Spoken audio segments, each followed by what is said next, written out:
জানো তো, এখনো ঠিক ছোটবেলার মতন এই ক্যাডবেরি আর চিপস পেলে আমি ভীষণ মাত্রায় খুশি হয়ে যাই। তো এটা ছিল অ্যানিভার্সারিতে, দেখেছো এই চকলেটটা? এটা না আমি কখনো খাইও নি আর দেখিও নি, কি কিউট না! তাই ভাবলাম তোমাদের সামনেই প্যাকেটটা ওপেন করা যাক। ভীষণই কিউট।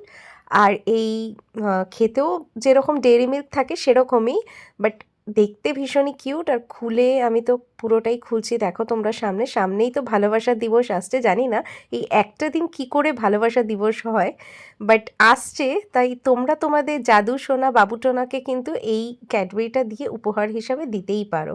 আর আমার বরাবরই, আমি মানুষের মন একদম ভাঙতে পছন্দ করি না, তাই খুব যত্ন সহকারে দেখো হারটা কিন্তু আমি বার করে নিলাম। কি কিউট না? সো তোমাদের কেমন লাগলো? আর কারা কারা অলরেডি এই ক্যাডবেরিটা খেয়েছো? আমি তো দেখিও নি, ফার্স্ট টাইম খেলাম। তো ভিডিওটা ভালো লাগলে লাইক শেয়ার সাবস্ক্রাইব করে পাশে থেকো।